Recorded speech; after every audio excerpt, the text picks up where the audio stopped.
আসসালামু আলাইকুম। আশা করি তোমরা সকলেই ভালো আছো। শীতের সন্ধ্যায় চলে এসেছি চিতই পিঠের রেসিপি নিয়ে। তো এখানে নিয়ে নিচ্ছি আমি আতপ চালের গুঁড়ো, দিয়ে দিচ্ছি 1 চিমটি লবণ। ঠান্ডা জল দিয়ে আটাটাকে আমি ভিজিয়ে নেব। অল্প অল্প করে জল দেব। দেখো আটাটাকে আমি এভাবে ভিজিয়ে নিচ্ছি অল্প অল্প জল দিয়ে। বেশি জল একসঙ্গে দেওয়া যাবে না, নাহলে আটাটা কিন্তু গিলো হয়ে যেতে পারে। আমি একেবারে ভাপা পিঠের মতো প্রথমে আটাটাকে রেডি করে নেব। দেখো আটাটা কিন্তু আমার ভাপা পিঠের মতোই রেডি হয়ে গেছে। এবারে আমি দিয়ে দেব গরম জল। অল্প একটু গরম জল দিলাম। ভালো করে ব্যাটারটাকে ঘুলে নেব।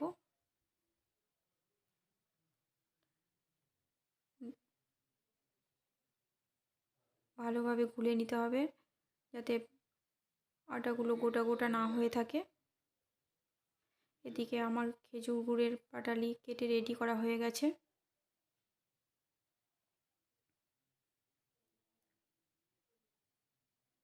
দেখো ব্যাটারটা কিন্তু আমার একেবারেই রেডি। ব্যাটারটা খুব পাতলা করা যাবে না,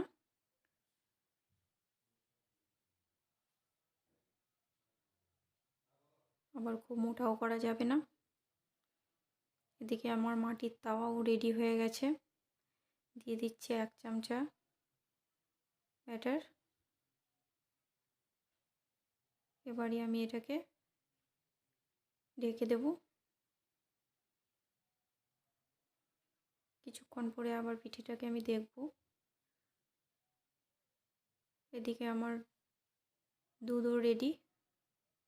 এটা আমি 3 লিটার দুধকে একেবারে জাল দিয়ে কমিয়ে 1 লিটার করে নিয়েছি। আর পাশে দেখো চাছিও তৈরি হয়ে গেছে, সেগুলোকেও ঠিক করে চাছিগুলোকে নিয়ে নিয়েছি।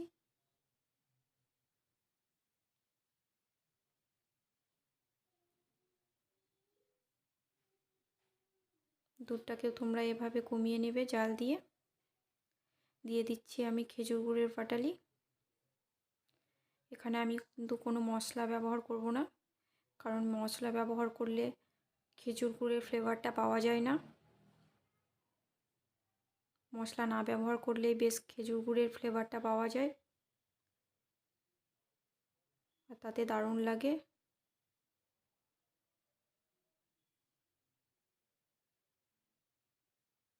দেখো দুধটা আমার কতটা ঘন হয়েছে, কালারটাও খুব সুন্দর হয়েছে। এবার ঢাকনাটা আমি খুলে দেখব। পিঠেটা একেবারেই রেডি। পিঠেটা খুব সুন্দর হয়েছে। আমি কিন্তু একেবারে গ্রাম্য পদ্ধতিতে মাটির তাওয়ায় পিঠে করে নিচ্ছি। এখানে কোনো তেল ব্যবহার করছি না। দিয়ে দিচ্ছি আরও 1 চামচা। আর একটা পিঠে তৈরি করে নেব। এভাবেই কিন্তু আমি একে একে সব পিঠেগুলোকে তৈরি করে নেব। আবারও খুলে দেখছি, পিঠেটা একেবারেই হয়ে গেছে।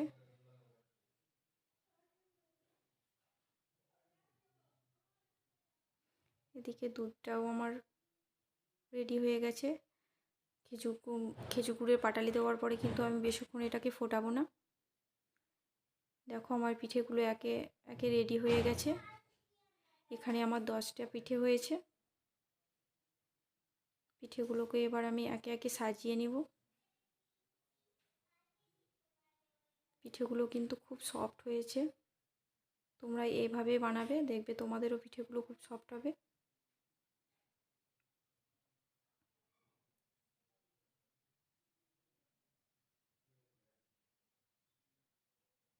পিঠেগুলো কিন্তু আমার সব দেওয়া হয়ে গেছে একে একে।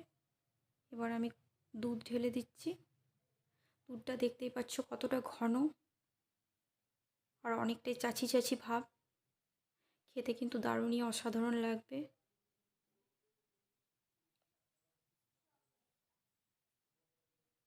পিঠেগুলো কিন্তু আমার ডুবে গেছে।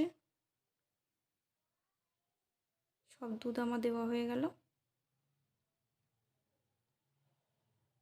সব শেষে আমি একটুখানি এলাচের গুঁড়ো দিয়ে দিচ্ছি।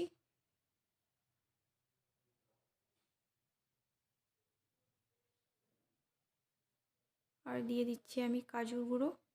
কাজুটা আমি আগে থেকে গুঁড়ো করে রেডি করে রেখেছিলাম। কাজুর গুঁড়ো দিলে বেশ মজা লাগে খেতে। তোমাদের চিতই পিঠা কিন্তু আমার একেবারেই রেডি হয়ে গেছে। এবার দেখো কত সুন্দর লাগছে দেখতে, খেতে তো অসাধারণই লাগবে।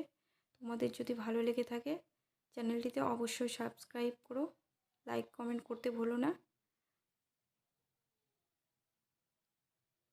আর এটা তোমরা কিন্তু যে কোনো গুড় চিনি দিয়ে বানিয়ে নিতে পারো, যার যেটা ভালো লাগে।